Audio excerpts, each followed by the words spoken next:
We're gonna create. Yep, yep, yep.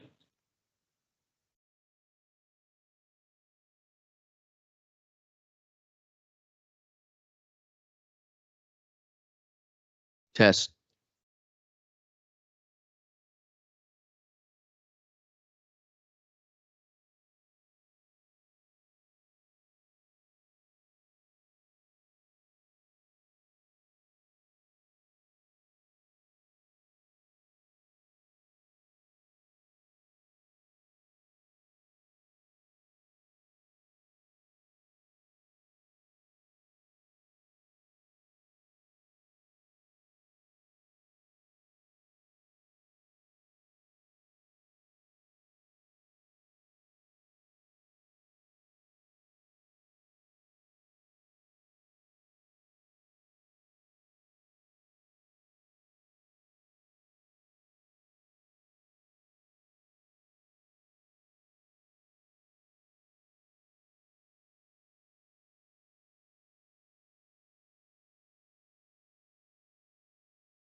Oh.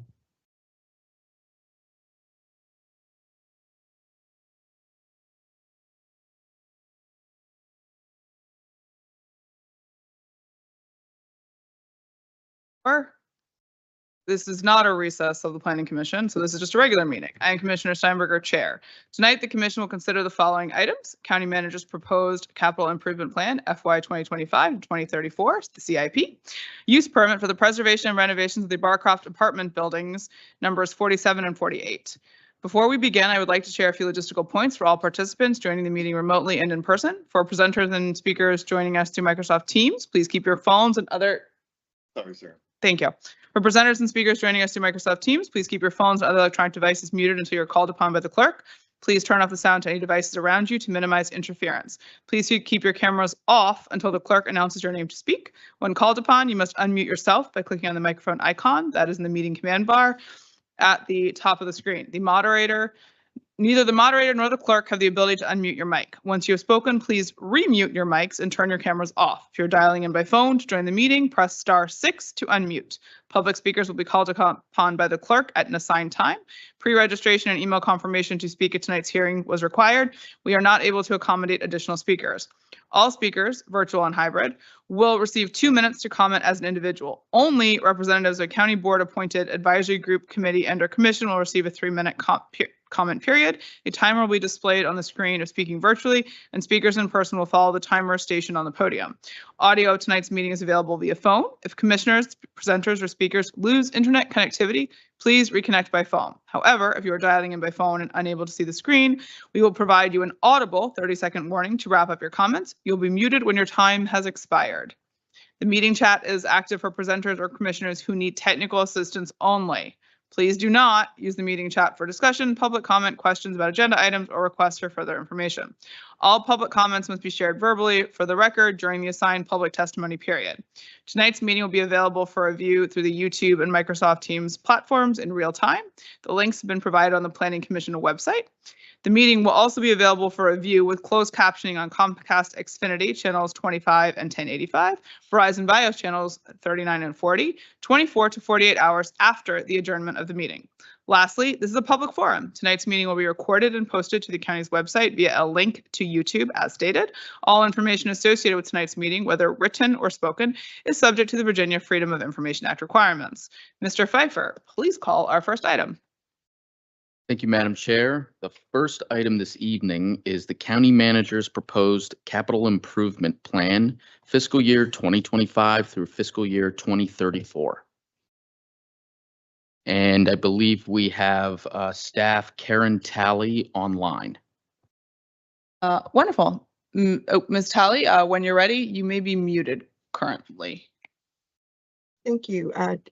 Jason Freese will be starting and I will complete the presentation. Thank you and good evening. See, Karen, you've got it up there.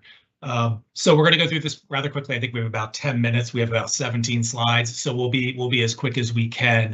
So I'll go ahead and just start it off. If you can go to the first slide, Karen. There we go. Thank you. So the county manager presented to the county board a CIP that totals about $4.5 billion. We proposed it last week. This includes, and you see here on the slide, a range of different programs and program categories. So within the general county government area, there's about $3.3 billion over a 10-year period, which is fiscal 2025 through 2034. This covers a full portfolio of services and infrastructure that the county provides. It's from transportation of roads, parks and recreation, public art, the county's libraries, how we travel, as well as our government facilities. There's also a combined $1.2 billion that covers both our stormwater program and our utilities program, water and sewer infrastructure. So if we go to the next slide. So in developing the CIP, there's a number of principles that we consider. So we work to balance between maintaining what we have with including new projects. We tried to approach that in a way that was measured, as well as affordable and able to be implemented within our existing resources. So unlike other jurisdictions, we are a full service community in that we maintain most of our own roads. We don't have regional park authorities that manage our parks. And we are also responsible to manage and invest in our infrastructure, which that includes 89 county facilities, about 2,000 miles of county roads, 500 miles of underground utilities, as well as our libraries and fire stations. The theme of the CIP was responding to the various changes that we're experiencing in our community, as well as building resiliency and flexibility to continue having a sustainable and viable environment. So if we can, next slide, please. So I want to talk about the major assumptions in this year's CIP. Construction inflation, I think you all probably know that that as well as supply chain issues have been a concern over the past couple of years. We've included 4% inflation across the board for our projects. This may not be right. Actually, I'm pretty sure it is not right, but it is a higher assumption that we have provided than we have forecasted in the past. And so for some projects that are maybe further along in design, there may be more more current assumptions that may vary. But in general, for projects that are in the planning years, 4% is what we used. We also use a flat 5% interest rate on all of the bonds that we plan over the 10-year period, which is a slight variation from what we have done in previous CIP.